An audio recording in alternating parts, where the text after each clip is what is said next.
जन साथी, मैं आपका अपना रामेश्वर आरएस एजुकेशन हब से। आज हम चर्चा करेंगे जो यूपी पुलिस का एग्जाम है 8-9 जून को होने वाला है, उसके बारे में हम आज विषय से चर्चा कर लेते हैं क्योंकि हमारे अब जो लास्ट हफ्ता बचा है, तो लास्ट हफ्ते हमने क्या करना है, क्या नहीं करना है। क्योंकि लास्ट हफ्ते में क्या करते हैं कि बच्चे बहुत मेंटल प्रेशर आ जाता है एग्जाम के और बच्चों को ये लगता है कि क्या-क्या पढ़ा है, क्या नहीं पढ़ा है और ऐसा भी लगता है प्रेशर आने से कि हमने कुछ पढ़ा है और कुछ पढ़ा भी है, तो वो ऐसा नहीं लगता है, ऐसा लगता है कि वो हमने याद भी नहीं किया, हमने कुछ याद भी है कि नहीं है। तो इसके बारे में हम बाद में विशेष चर्चा करेंगे कि हमें इस हफ्ते किस तरह काम करना चाहिए और किस तरह हमें सोचना चाहिए। तो एक बार हम फिर इसी बात पर चर्चा करते हैं। तो फिर हम सिलेबस लिख लेते हैं एक बार।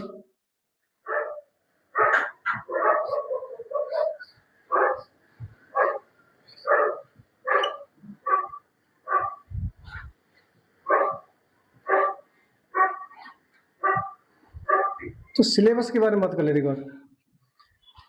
तो सिलेबस पहला क्या है, मैथ है,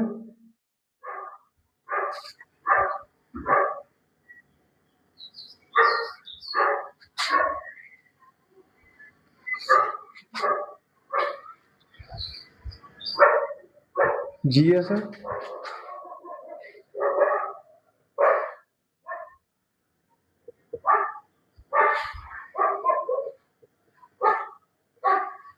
रीजनिंग है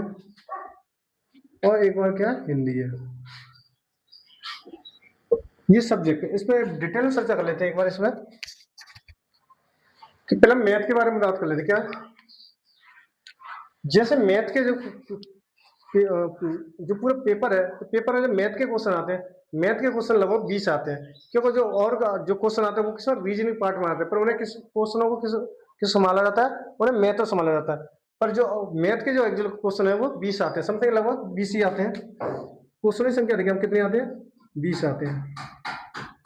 20 क्वेश्चन आते हैं, इसमें 20 क्वेश्चन में देखी जाए तो इनको हम क्वेश्चनों में आते हैं, तो 2 से 3 क्वेश्चन क्या आगे हार्ड आते हैं। हार्ड मतलब कहने का मतलब जो लेंथी क्वेश्चन, उनकी भाषा थोड़ी तोड़ मोड़ की भाषा होती है, उसे समझने में थोड़ा दिक्कत होती है, तो 2 से 3 क्वेश्चन हार्ड आएंगे। और जो 17 से 18 क्वेश्चन होते हैं कितने, इजी और मॉडरेट आते हैं। क्या आते हैं, इजी और मॉडरेट आते हैं। कितने क्वेश्चन आते हैं, 17 से 18 क्वेश्चन। अब जो बच्चे एसएससी सीजीएल की तैयारी करते हैं, जो लड़के 1 साल से पहले से तैयारी करें, तो वो क्वेश्चन तो ये भी क्वेश्चन निकाल लेते हैं, तो उनकी बात तो अलग ही है। वो तो सारे मैथ के 20 में से 19-18 मार के आती हैं और मारते होंगे वो तो उनकी बात नहीं कर रहा मैं, उन लोगों की बात कर रहा हूँ जिनका मैथ वीक है और वो अब एग्जाम लास्ट टाइम चल रहा है, तो वो क्या करें। तो वो 2-3 क्वेश्चनों पर, अगर इन पे हर चैप्टर पे आप काम करोगे, 2-3 क्वेश्चन चक्कर में कि ये हार्ड वाले क्वेश्चन आ जाए, हार्ड वाले, तो आप क्वेश्चनों को आप करने नहीं सीख जाओगे ना, तो फिर एग्जाम हॉल में जाओगे तो इतना प्रेशर होता है कि इन क्वेश्चन को कर भी नहीं पाओगे, क्योंकि वो टाइम के मैनेज करने में बहुत दिक्कत होती है और आप इन क्वेश्चनों को भी गलत कराएंगे। तो ये मैं, मेरा कहना सजेशन यही है सबसे पहले कि जो आपको जो 17-18 क्वेश्चन आते हैं इजी और मॉडरेट क्वेश्चन, कौन से इजी और मॉडरेट क्वेश्चन आते हैं, तो वो सबसे पहले इन्हीं पे काम किया जाए। किन पे, इन पे। जैसे मैं एक परसेंटेज चैप्टर की बात कर लेता हूँ, किसकी,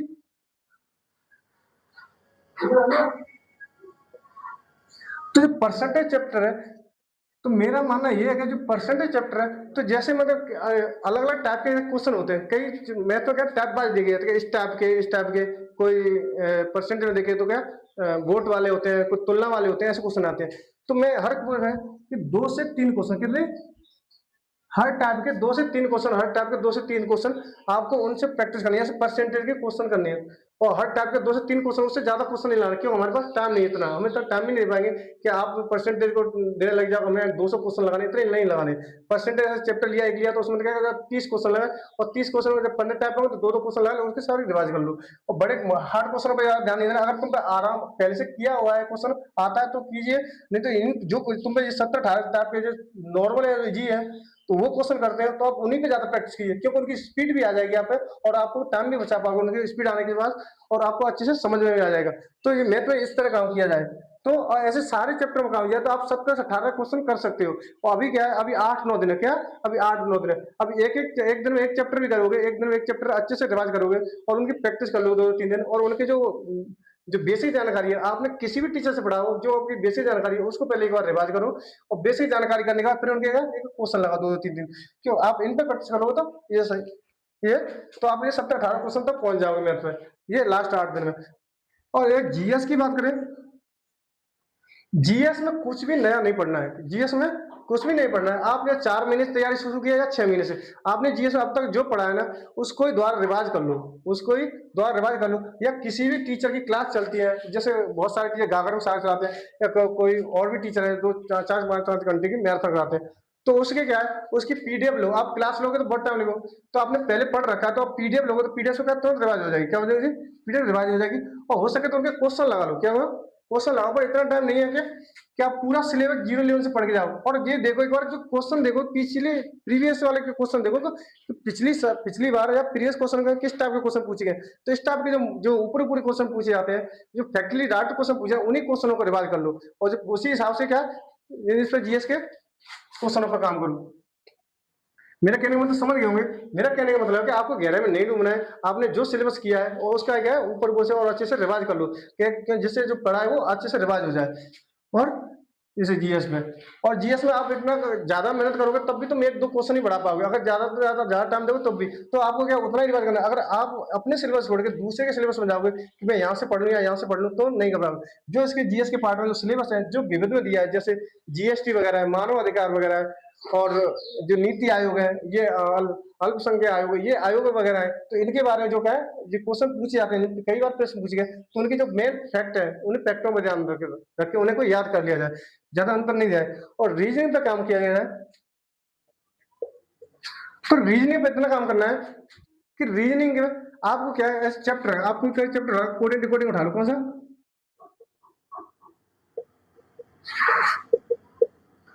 तो कोडिंग डिकोडिंग उठा लो, कौन सा उठा,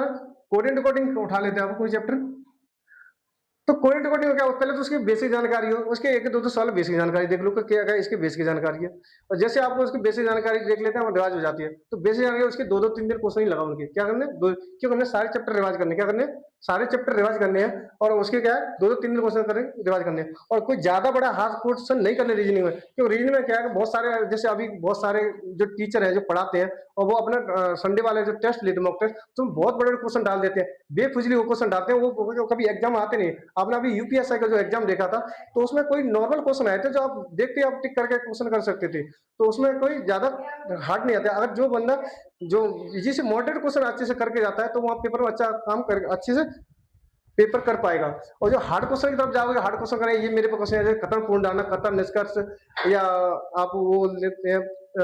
मशीन मशीन सिस्टम, तो इन सब क्वेश्चनों पे आप ज्यादा ध्यान दोगे तो ये वो क्वेश्चन नहीं आएंगे इन पे। पर इस वजह आगे तो ये टीचर अगर ऐसे कहेंगे तो ऐसे नहीं हो। पेपर हमेशा क्या है, निजी मॉडरेट होता है, क्योंकि टाइम मैनेज करना होता है, तो उसमें इस तरह के क्वेश्चन नहीं आते। उसमें क्या है, जो सिलेबस लिया तो उसी हिसाब से आप पिछले प्रीवियस वाले पेपर देखो, उसमें किस टाइप के क्वेश्चन है, तो उस हिसाब से आप ये देख लीजिए। और अभी जो मॉक टेस्ट में डाल रहे हैं आप, उनसे आगे हाइपर हो जाते हैं। कुछ बच्चे क्या है कि अभी जो पेपर होगा ऐसे मॉक टेस्ट डालेंगे, उसमें क्या बड़े बड़े क्वेश्चन डाल देते हैं, तो बच्चों को क्या आते नहीं है, तो वो क्या है, उनका नंबर डाउन हो जाते हैं, नंबर डाउन होकर डिमोटिवेट हो जाते हैं। क्या हम यार बोलते हैं कि हम 4-6 महीने से हम लगातार पढ़ रहे हैं, फिर हमारे नंबर नहीं बढ़ रहे, क्योंकि उसमें क्वेश्चन वो हार्ड डालते हैं। तो ऐसा नहीं है कि आप पढ़ रहे हैं तो आपका काम नहीं, आप पढ़ रहे हो, आपके वो काम में आएगा, आपके वजह पढ़ाई को काम आ जाएगी, आप एग्जाम ना हो, पर आप डिमोटिवेट ना हो, आगे आगे काम करिए, पर इजी से मॉडरेट वगैरह ज्यादा काम कीजिए। वो इस समय ये काम करना है। और जो बंदे पहले से कर रखे हैं, 1-2 साल से तैयार कर रहे हैं, तो वो तो मॉडरेट क्या हार्ड भी करे, तो उनकी कोई बात ही नहीं, वो तो कर पा रहे हैं, वो तो फिर भी कर पाएंगे।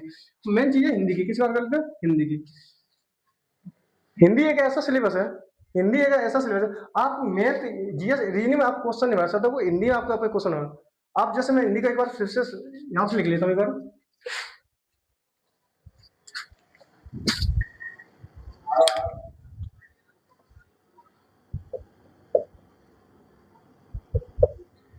हिंदी की,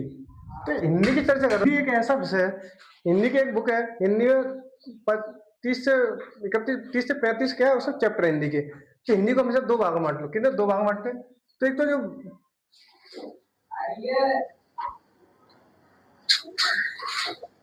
जो व्याकरण वाला पार्ट है, कौन सा, व्याकरण वाला, और दूसरा पार्ट होता है जो विलोम शब्द और पर्यायवाची वाला, कौन सा,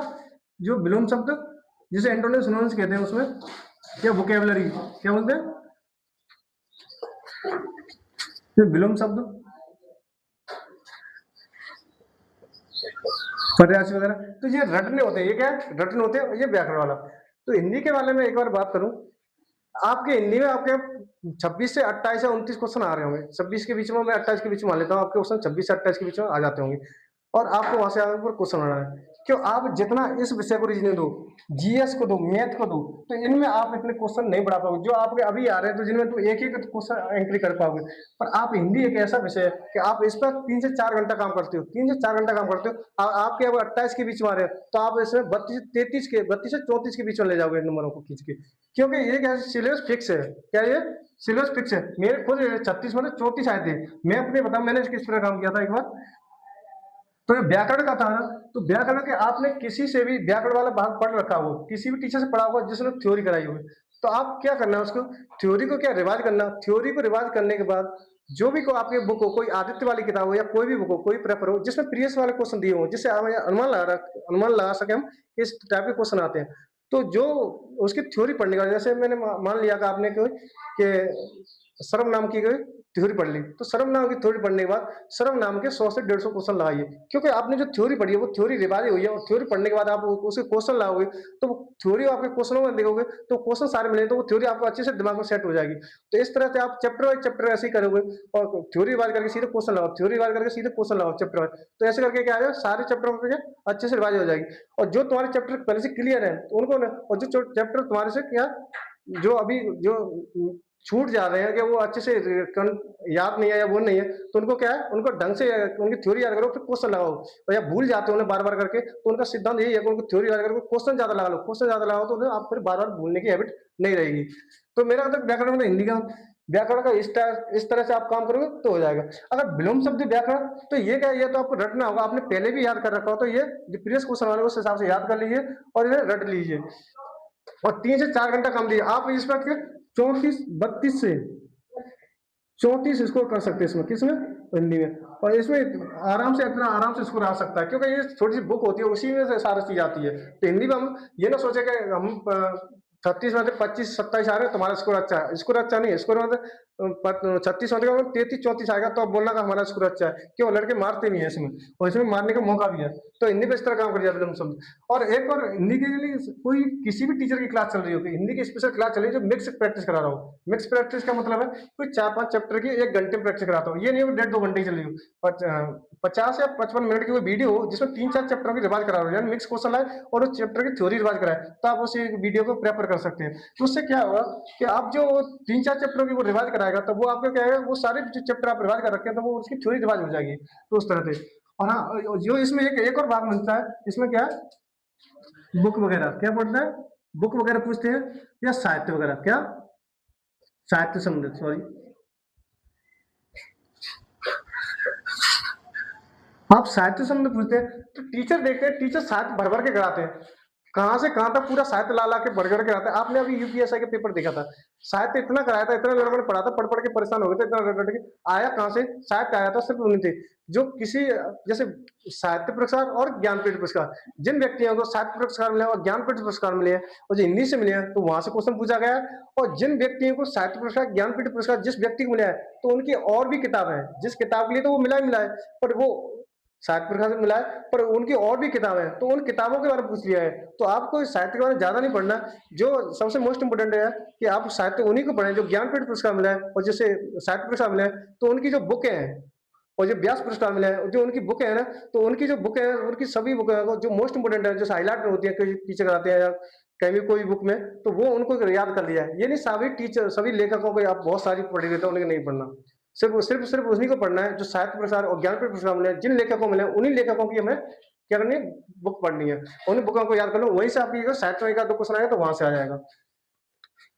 इससे अगला वीडियो हमारा आएगा, आपको क्या मेंटल प्रेशर होता है, क्या दिमाग क्या कैसे सोचना चाहिए, किस तरह काम लेना चाहिए, और हमें एग्जाम को किस तरह सोच के आना है, तो आपके लिए अगला वीडियो इसी पर डालेंगे। जय हिंद साथियों।